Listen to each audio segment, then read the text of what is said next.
Good morning, everybody.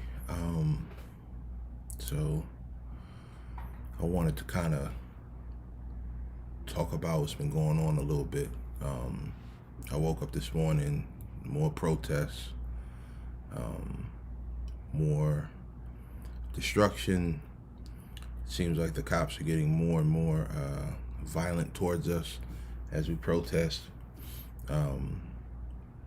And I've been following and watching social media and stuff like that, and I see people's opinions and stuff like that. And I'm not here to argue with anyone or to tell you you're right or you're wrong.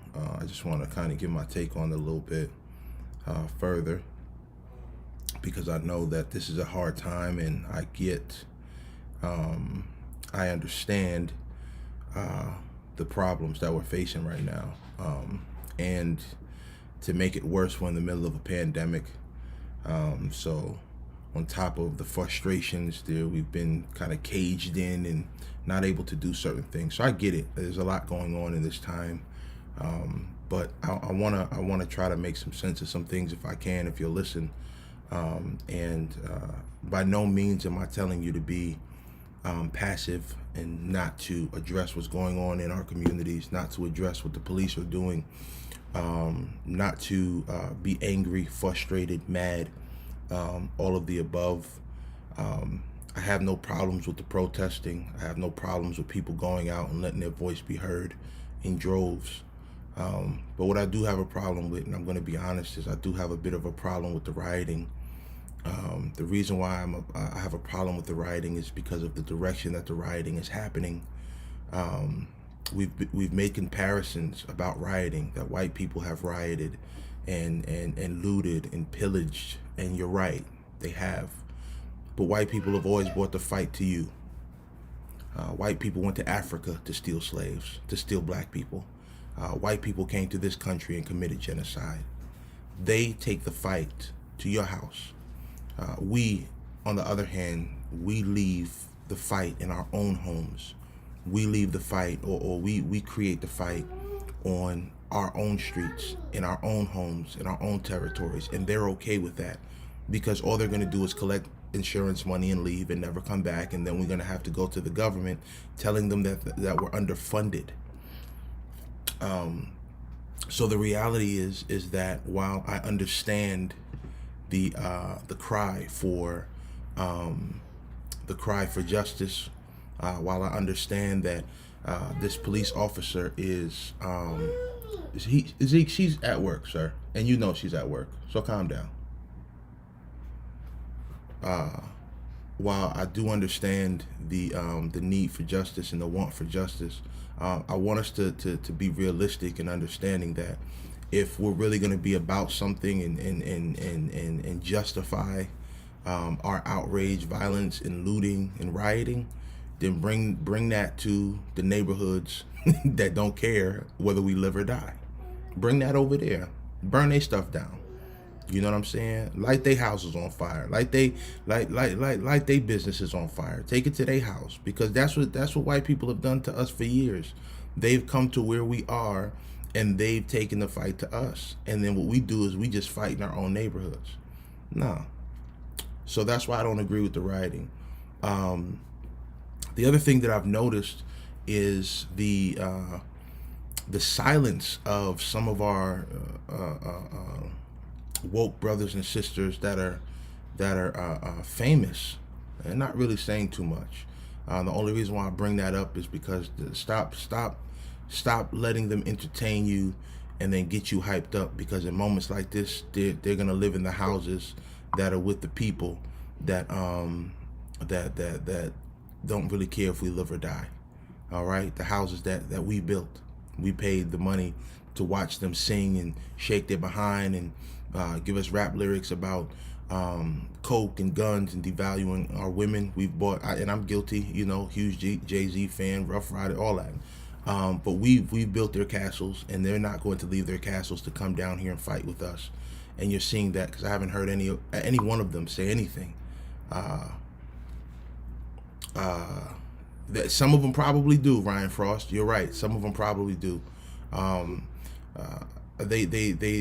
So I haven't heard them say anything okay?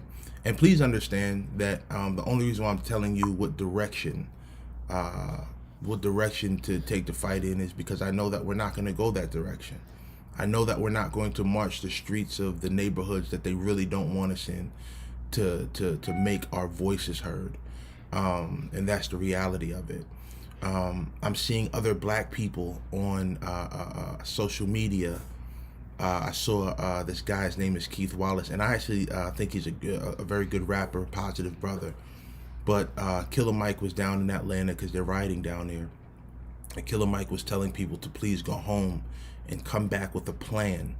And he's absolutely right, because after the rioting is done, after we've been arrested and get to go home, and after we've destroyed cop cars, and I've seen a couple people actually put their hands on police. Please understand that if you start putting your hands on police, they're going to start shooting real bullets. Just know that, okay? Know that you're setting yourself up to be shot at even more than you already are if you have black skin. Just be aware, because some of these police, they're becoming more and more violent because they're becoming more and more frustrated with the protests, and they're going to start killing people, and there's going to be no what's the word I'm looking for? There's going to be no trials. There's going to be no indictments for these murders.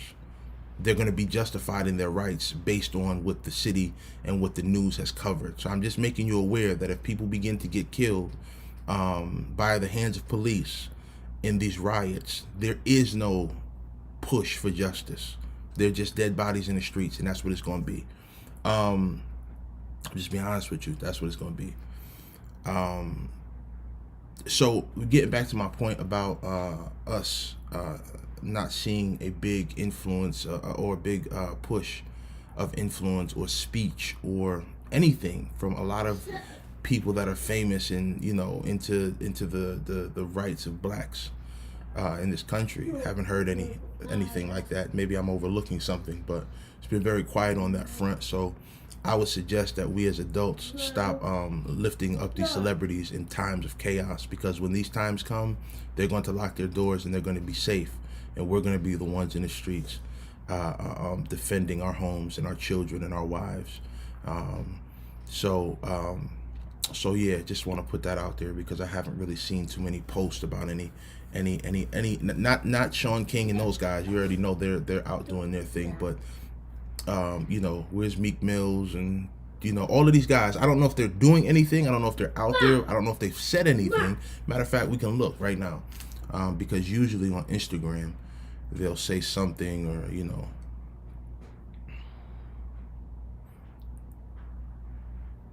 so just posts of what's going on.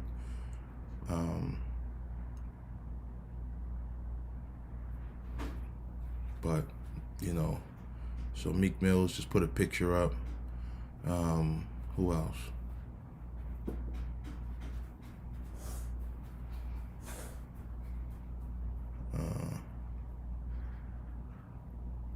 Cardi B's doing a giveaway, and then she put up the thing to help get some people indicted for the for George Floyd's murder.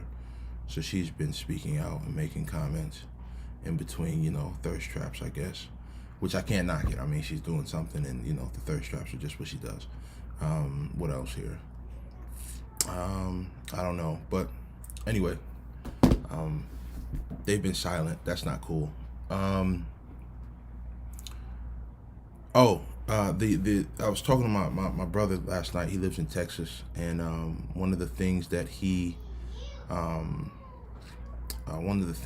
speaking about, or has been speaking about, is the spirit of our ancestors. I've been hearing that a lot, doing things in their spirit, things of that nature. I've been seeing a lot of posts with Malcolm X, and the picture where he's holding the assault rifle in the window, and a lot of people, this is the time, this is what Malcolm would want. Let's bring some clarity to who Malcolm X was, or just find me any places where you've seen Malcolm X when he was Malcolm X, not when he was red.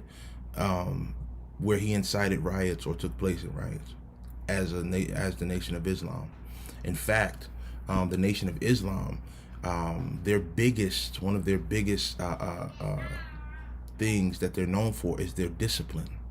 So in times like this, they would not be out there rioting, but they would be standing around businesses. They would be standing around places that people would want to attack, and they would be protecting those places because they had discipline. Malcolm X himself,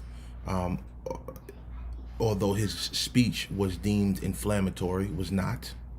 It was deemed inflammatory by media because of the way he spoke so passionately about racism, about black men and women and the black family, and what we should do as a community. His focus was on the community and what we should do. So his speech was never inflammatory. He never incited riots. Instead, he got people to come into his faith that, they were very, very, very, very, very disciplined.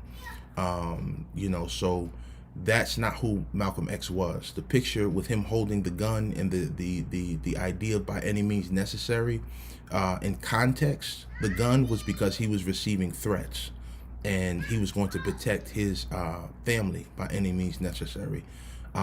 Clearly, he didn't protect his life by any means necessary because in the fashion that he was murdered, knowing that people were plotting to kill him and not having security that day. But that's a whole nother story.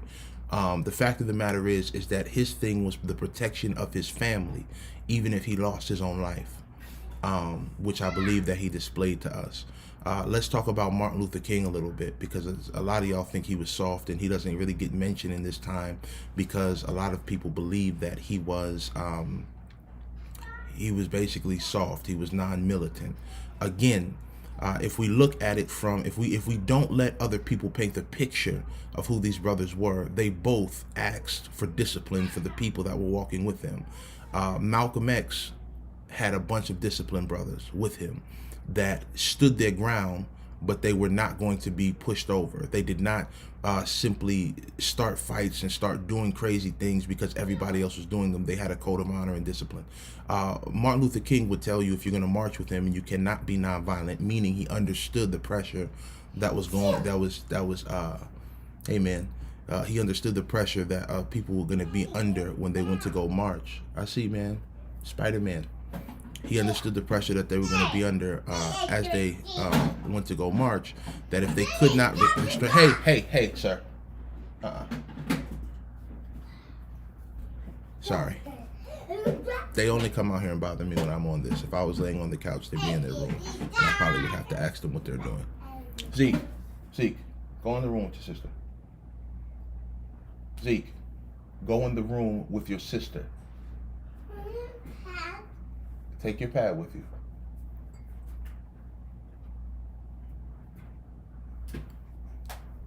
So, Malcolm X, very disciplined brother. The people that walked with him had to be disciplined. He did not want anybody to retaliate, to respond to what they were going to face. And they were facing dogs. They were facing fire hoses. They were getting tear gassed. They were facing, I think a lot more than we are facing in this current day. And they were in the time where they were still hanging us from trees, where lynch mobs could still come to the county or the city jail and take you out, and the cops do nothing about it, and they would hang you. This was the time that we were living in at that time. Not to say that we're not still experiencing racism, that we're not still experiencing what you would call modern day lynchings. Clearly we're seeing that. But the fact of the matter is this was a different time. And what they accomplished through legislation, Martin Luther King was able to sit down with the president, et cetera, they accomplished through their ways of nonviolence and discipline. And there were a lot of black people that didn't agree with each other at that time, but because of the movement that was going on, because they were trying to get in a better place for all black people, not just the black people that were poor, because Martin understood that even if you had money, you could still be a victim. I think we have to get to that place as people right now, because I'm seeing more people argue with more black people argue with black people about what's going on than white people. And not that I want to encourage you to argue with white people, but we are very heavily divided, man. And that is what this is showing us. If we can't see that, then we're going to, this opportunity and what's going on right now is going to be completely wasted, because it's showing us how divided we are as a people. And it's showing us how we are allowing things that are that they're not even our things. We learn these things. We're divided by them. What are you saying? We're divided by race. We're divided by politics. We're divided by religion. We're divided by economic, structures. We're divided by all of that stuff. And the reality is, especially with black people, is that we have to get past that. You know what I'm saying? Well, you're a pastor. How can you say get past religion? Because the fact of the matter is that part of my religion is wanting to see everybody do well and be okay. Even if you don't believe, if you don't believe in the God that I serve, it does not mean that I believe that you deserve less in this life. You know what I'm saying? It doesn't mean that I believe that I should cast judgment and that you shouldn't have an abundant life or be blessed or whatever the case may be. That has nothing to do with it. I want equal rights for everyone. So with that being said, man, like, there has to be a level of discipline. The other thing that I think is being revealed in this time is that we have no strong leaders. There's nobody leading our marches. There's nobody leading our fights. We don't have a Malcolm. We don't have a Martin. We don't have Medgar Evers. We don't have these people that we need. And the reason why is because we don't have, nor do we respect our elders. So we have pretty much phased them out, and now we are responsible for our own rebellion, and we're not doing too well. We need our leaders. We need elders to be uplifted, to be respected, and to help us walk into a place where we can actually succeed in this country. We have no elder leadership, and it shows.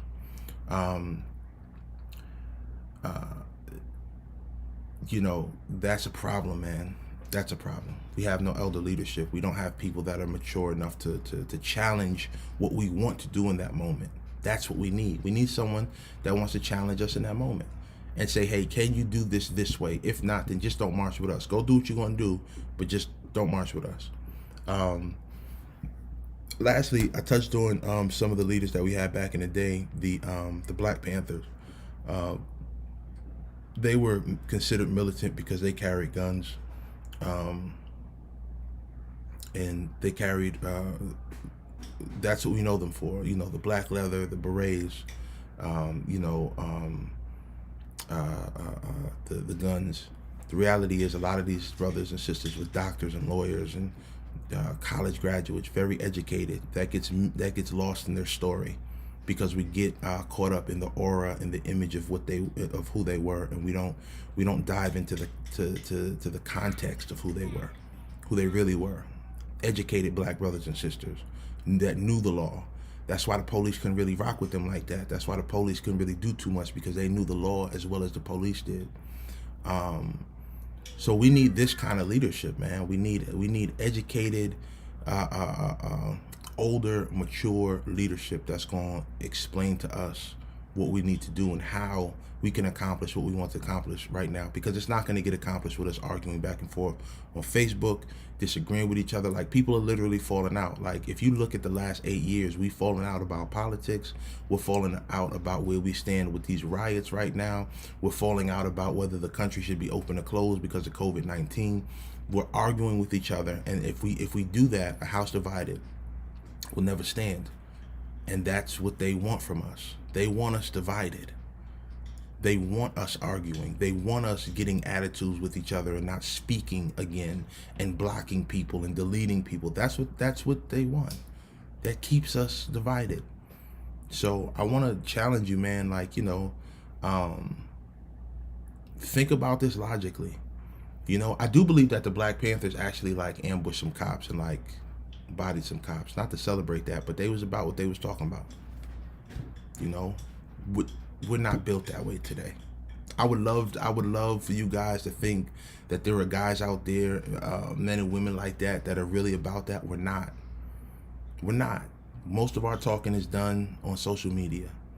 Most of our militant views are done on social media. I got to give Shaun King a lot of credit. He's really used social media to bring about justice. He's learned how to work that system for the better of black people in this country. So shout out to him.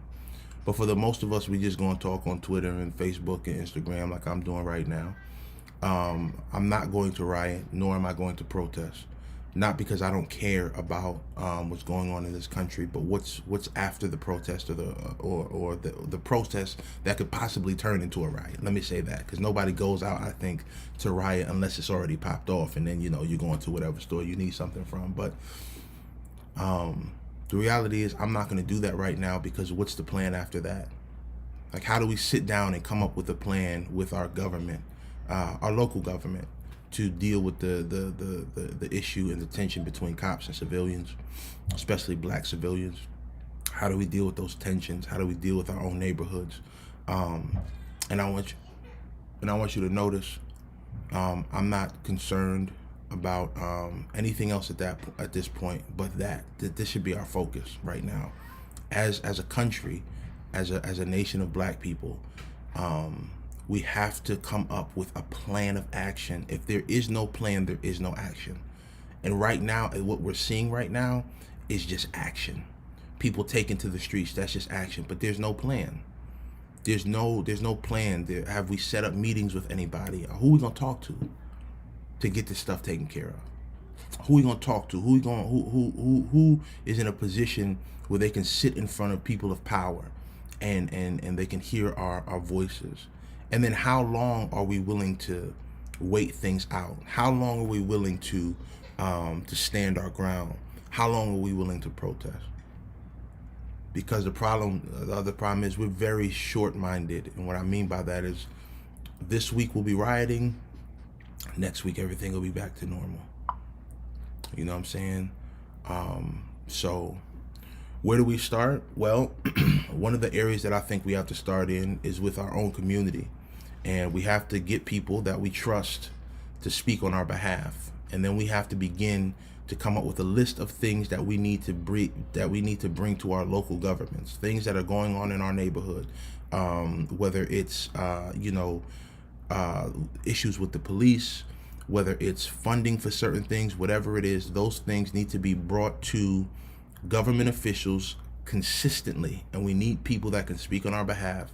And then we need to be able to listen to those people that we've entrusted to speak on our behalf. That's the other thing. As soon as they say something we don't agree with, imagine going to a rally or going to a meeting with Martin Luther King, and he says, "Listen, if you can't be nonviolent, then you can't walk with us." A lot of us today would have walked out and been like, "Well, then I'm just not going, because this Negro don't know what he's talking about, and I'm not about to be nonviolent with what they doing to us." So we have to humble ourselves under the leaders that God is going to raise up to walk us through some of those things, and that's just the reality of it.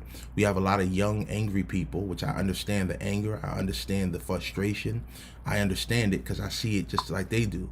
But the reality is that we also have a young generation, or a younger generation today, that is very arrogant and doesn't want to listen to anybody. And I can speak to that because I was young and arrogant and didn't want to listen to anybody when I was younger and less mature.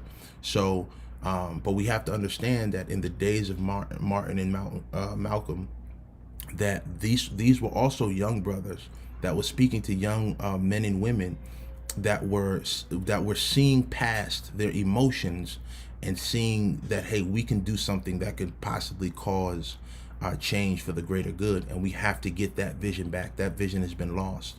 That vision has been lost with the murder of a lot of our civil rights leaders at that time. We need real civil rights leaders right now. I'm glad that Shaun King does what he does on social media. That's awesome.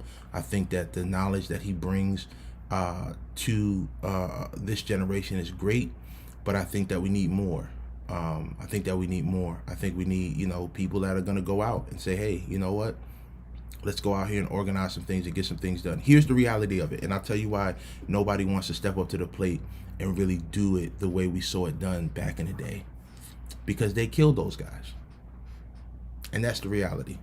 If you had the opportunity to lead like Malcolm X or Martin Luther King, most people would turn it down because they knew at the end of your run, and it'd be a short run, that you'd be floating somewhere, or that you'd be assassinated, or that somebody would touch you.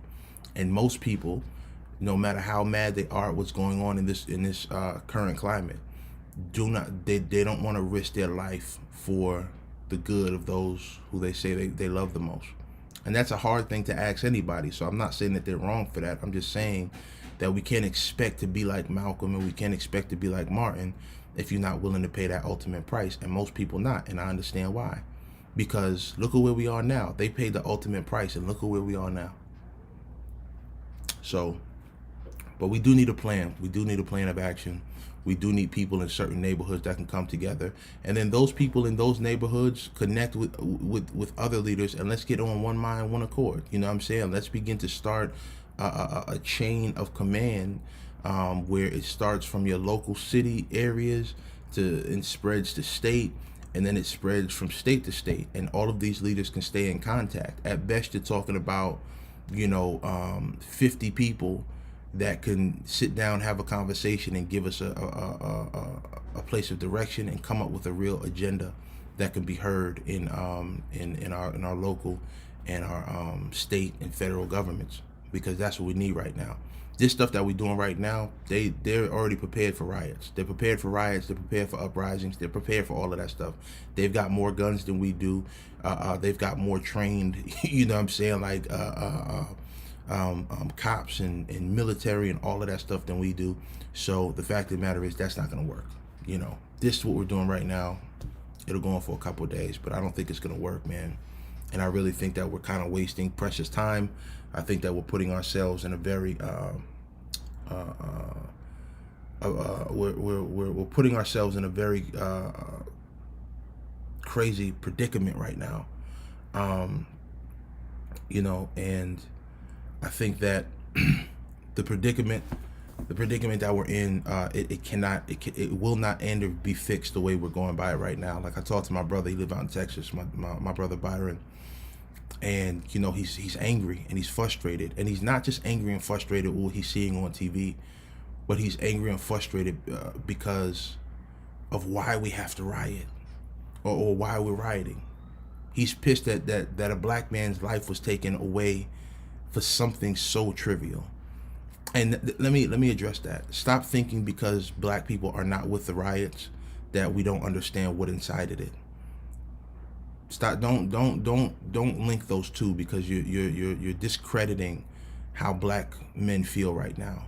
Just because we don't agree with the riots doesn't mean that I haven't sat up for 3 nights thinking that I'm within the age range that something could happen to me. My father, even though he's older than me, could still die at the hands of police, and that I have to raise a son and even a daughter that I have to teach how to deal with the police. So please don't discredit what we're feeling because you think that we should all, because of my anger, that I should act a certain way.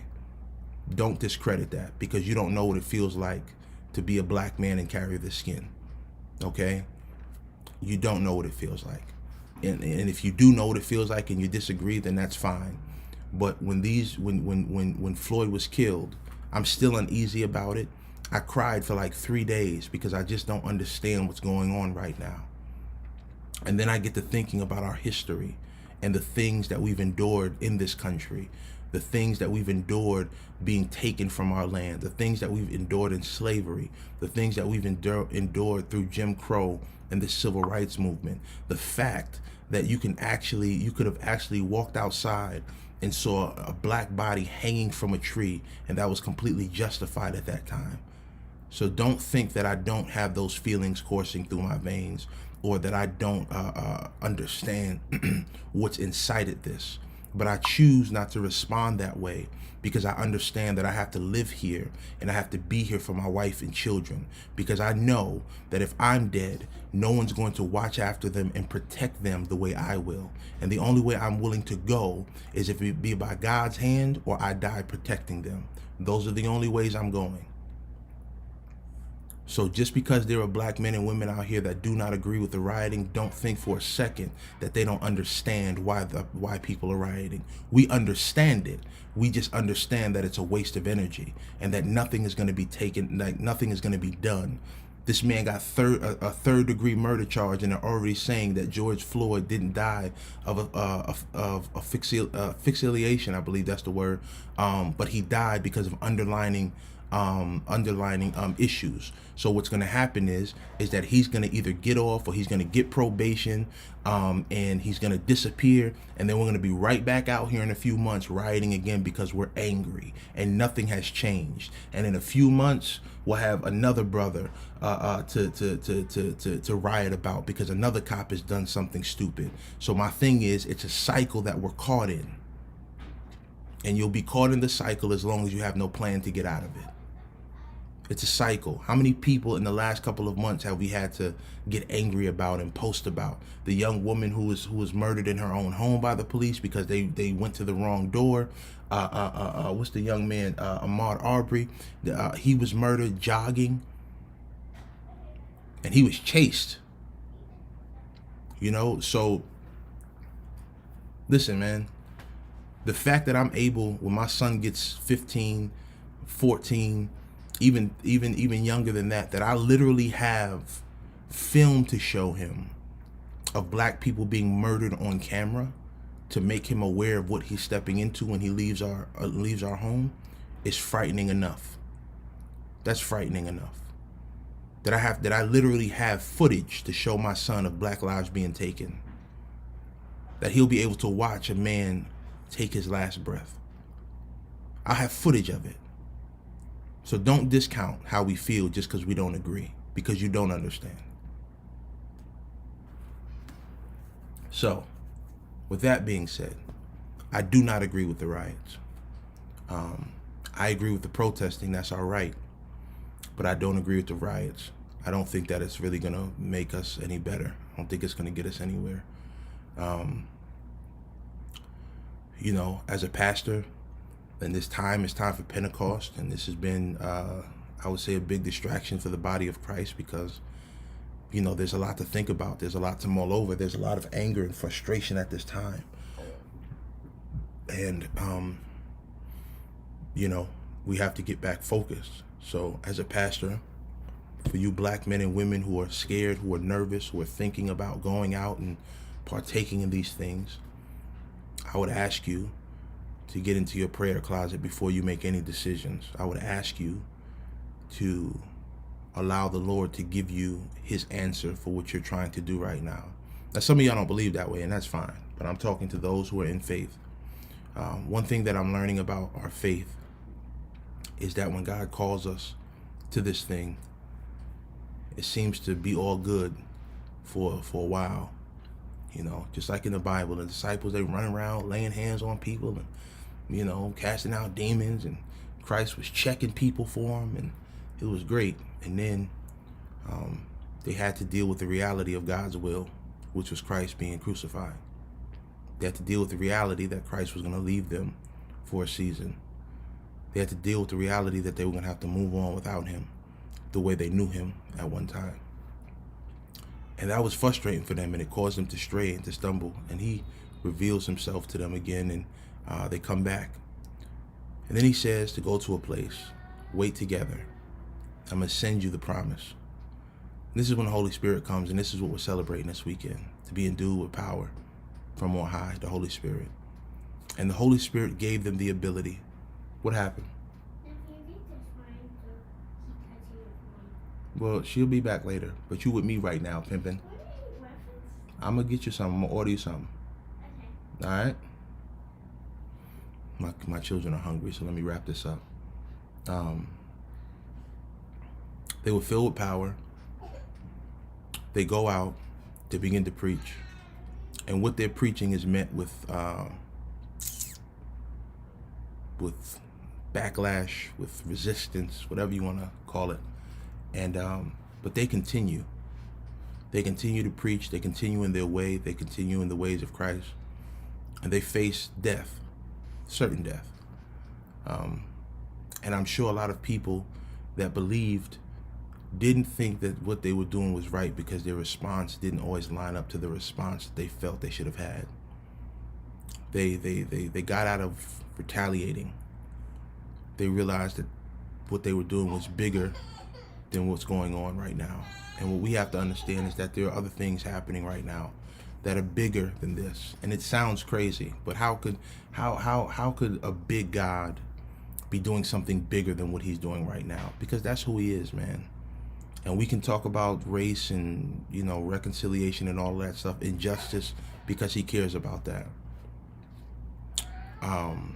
But we have to do it the way he wants it done. We have to do it the way he wants it done. And maybe some of the reason why we're having some of these problems is because we've been doing things our own way for so long that now that we're hearing people say do it the way he wants it done,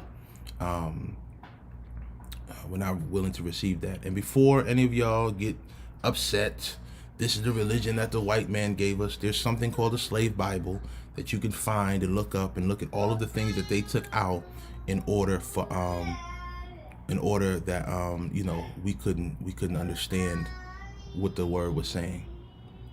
So with that being said, let me go because my son is in distress because his mother went to work. But I will talk to you guys later. I hope that you guys have a great weekend and that you focus in and be safe. Okay? All right. Love you guys. I'm out.